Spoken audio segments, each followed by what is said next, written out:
𝒟𝒾𝓃𝓎. You can call me spiritual mentor L. I'll say it again.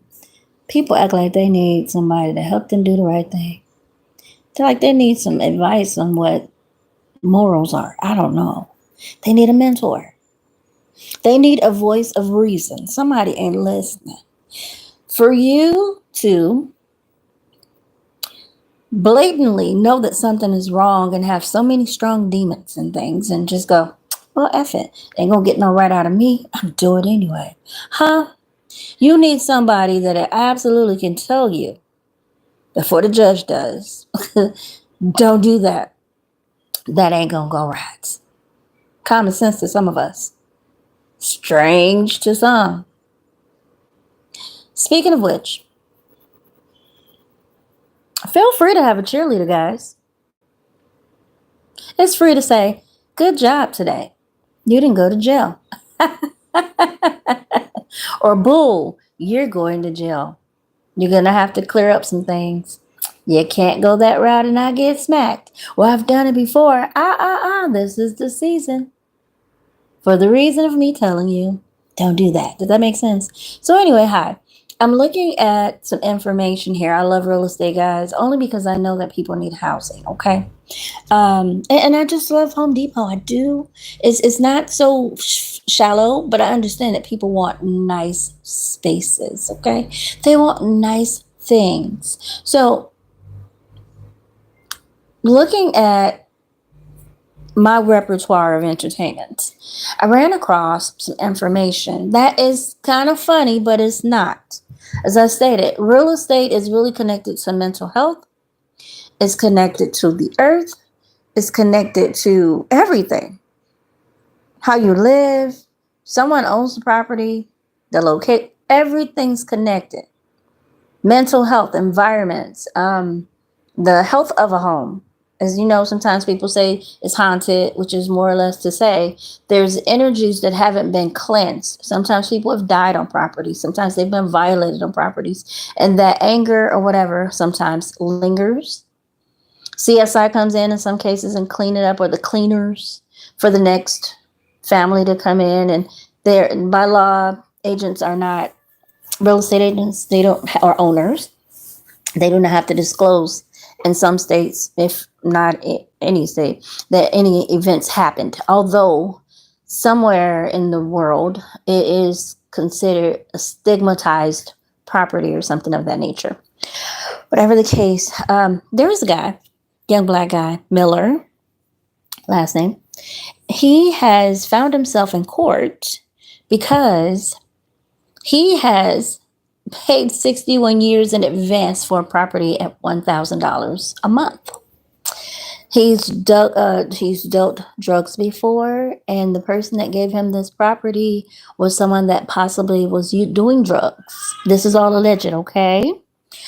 The person that gave him this agreement is named Brian. I'm going to assume that Brian is a person that fell on hard times, began to do drugs, probably had an advance, because some of these guys are pirates or predators. They will give you things just, especially if they know you have real estate or a property or something, some asset, money, job, something, children in some cases, unfortunately, and they will take an advantage of you. So it seems like that's what happened in this case. There's a judge that is now overseeing a case involving Miller and Brian's family and an attorney. Brian's family is claiming that there's a trust. They helped Brian knowing that he had some chemical issues. Okay, he was allergic to them, but they chose to break out a few times. Had a reaction. So whatever the case, the attorney is sitting with the father saying, this was my child. I spoke with him and told him that I would help him furnish this house because I knew that he didn't have anything. I hoped that me doing this for him would kind of put him in the direction of responsibility and having accountability and somewhere to live. So that was our agreement. No, I did do something in the county. I did put something on a document, but I did not finalize it because this is me and my child. Me and my son. Now, of course, he's an adult, most likely. And so the attorney is sitting and saying, yeah, I mean, this guy says he paid $1,000 for 61 years. This man actually paid $144,000 in cash to Brian. What did Brian do with all that money? That's the story here. Now remember, if Brian was on drugs, Brian cannot make decisions. You guys know that, right? In real estate, you can't be considered unstable mentally. You have to be mentally fit when you're making decisions. Not only that, this man was on drugs. So for him to make an agreement, it most likely could not be binding. But talk to Mr. Miller, that has a couple felonies. He's delved in some things. He's been through some stuff. He's stating that him and Mr. Brian, I'm not going to give the last name because you have to look at the video. I can post it here somewhere. Mr. Brian agreed to take the $144,000 and give him the keys to the property. He could pay rent. And the Miller said that it's because he has children in the community. He wanted to show interest and be close to the children so he can invest in his children and all of that. And this is the agreement. It's for 61 years. He's a young guy. He has felonies. And he knows how hard it is to find properties when there's a felony, which is sad. When you've paid your debt to society, why must this follow you? I mean, it should be a note of interest, but it should not be where after you've served your time or your debt to God and society that you're still penalized. I think that's unfortunate. I don't know. So whatever the case, these people want their property back. Okay, they want their property back. So they're going back and forth. It's not a big thing. It is online. The judge is calculating stuff. This man would have paid $732,000 for those 61 years if this was a correct contract. Okay. But because he talked to Brian and did this deal, he got it for $144,000. And the father and the lawyer saying this property is about $250,000. So how are we gonna give this guy this property for 700 something thousand for 61 years, or even agree to 144 because it's absolutely not at that value? And I'm like, oh my God. And so the judge is trying to look at the agreements. He's trying to look at the lease. He's trying to look at Miller's background. They're trying to see how he got this money, just in questioning, because there has to be a judgment. They want their property back. But this pirate, God, this guy is clearly like, no, I made my payments. I did it for 61 years at $1,000, $144,000. There you go. Here's my receipt. They look at the receipt. They're like, turn it left, turn it right. And Miller is like, here it is. And he's not holding it properly. It's all over the place. And guys, I'm into real estate.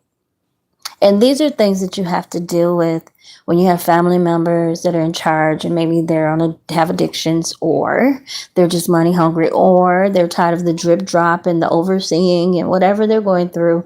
And they just take a deal and give someone some papers and give them keys. And you have to go and correct it because now the person that made the deal with you may be off of their drugs, their chemical allergic reactions.